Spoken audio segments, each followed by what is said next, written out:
Estamos recebendo hoje aqui no Espaço Online, nesta sexta-feira, a Cissa Pérez, gerente de atendimento da Shopper Experience. Estamos falando sobre a metodologia do cliente secreto nas empresas, para testar serviços, a qualidade dos serviços, do atendimento.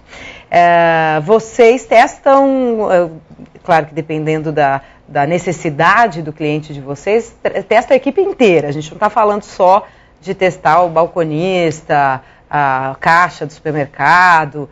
Um gerente pode ser testado? Também. A diretoria de uma empresa pode ser testada? A gente não chega na diretoria, mas um gerente de loja, sim. A gente quer entender, é muito comum. A gente quer entender se ele participa da venda. Agências de viagem, por exemplo. O gerente da agência, ele participou da venda? Ele se apresentou para o cliente? Porque isso muitas vezes faz a diferença. Às vezes uma venda muito específica, como a de uma joalheria. A gerente participou, ela se apresentou pelo menos, ela procurou entender o que aquele cliente estava buscando. Então a gente avalia assim, a equipe como um todo dentro daquele estabelecimento. Entendi. Você falou no nosso primeiro bloco, e depois especificou mais isso, que várias pessoas podem ser clientes ocultos. São clientes reais, têm seus gostos, suas preferências, e que vão lá e testam os serviços de atendimento.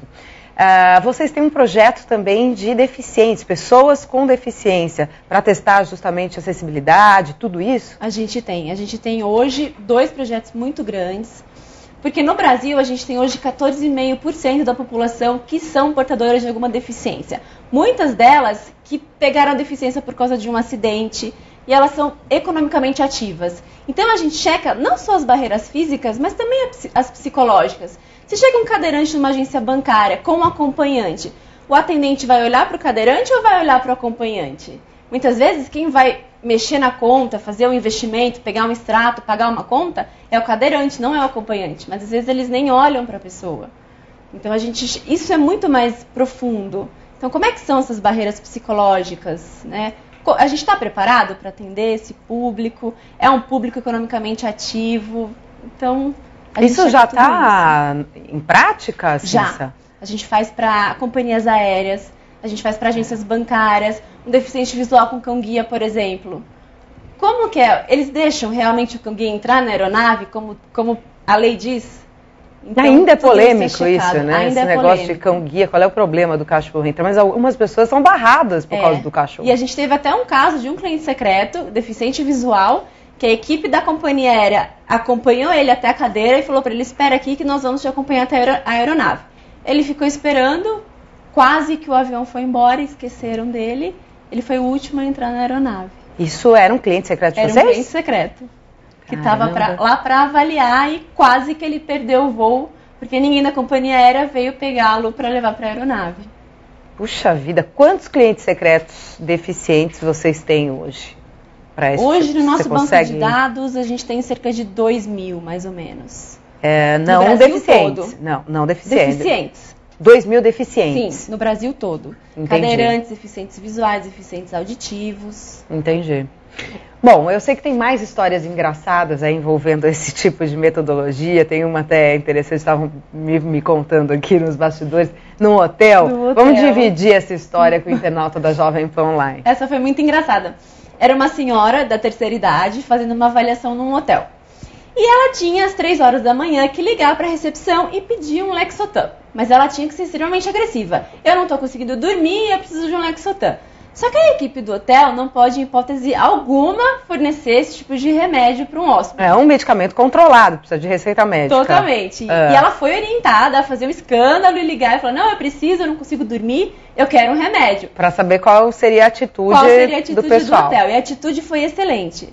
Eles chegaram, levaram para ela um leite quente, ofereceram um trocado de travesseiro, tentaram contornar a situação para ela se sentir melhor, segura e conseguir dormir sem precisar da medicação. Então foi assim, nota 10. Eles conseguiram reverter a situação de uma maneira muito eficiente. Foi muito legal. Isso de madrugada, né? Com uma equipe provavelmente reduzida. Exatamente, direto na recepção.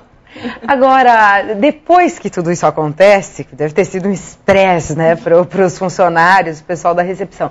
Depois que tudo isso acontece, é revelado para o funcionário do hotel?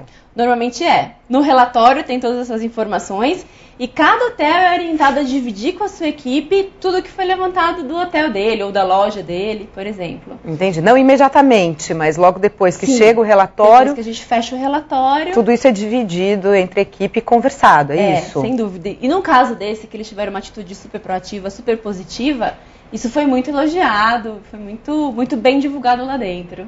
Que bom. Como um exemplo para a equipe. Olha, eu queria que você deixasse aqui uma mensagem para a gente finalizar, dizendo aí do diferencial desse tipo de metodologia, quem é que pode optar por isso na hora de testar os seus serviços, né, a sua equipe, os seus funcionários, por que é interessante usar isso, por que o Brasil tem gostado tanto disso? Então, na verdade, o que é legal da metodologia é que sempre o foco é no cliente. Então, é a experiência do cliente. A gente fala que é o Customer Experience. Como é o contato do cliente, a experiência dele. E hoje, no mundo de hoje, o atendimento é cada vez mais importante. E a gente consegue checar os pontos a fundo desses atendimentos. E como tá mesmo, a gente chama até de barriga do balcão, como é que tá esse atendimento para o cliente? Então, por isso que é uma metodologia diferente e por isso que a gente consegue trazer resultados tão assertivos. Muitos institutos de pesquisa têm utilizado isso, Muitos. Os principais? Sim. Interessante. É um mercado em crescimento. Olha, eu agradeço muito aqui a participação da Cissa Pérez, que é gerente de atendimento da Shopper Experience. A gente vai deixar o site. Qual é o site da Shopper? www.shopperexperience.com.br. Muito obrigada pela sua participação. Obrigada. Bom trabalho, uma boa tarde. Obrigada, boa tarde. Você, obrigada mais uma vez pelo carinho, pela audiência. Continue conosco aqui na Jovem Pan Online.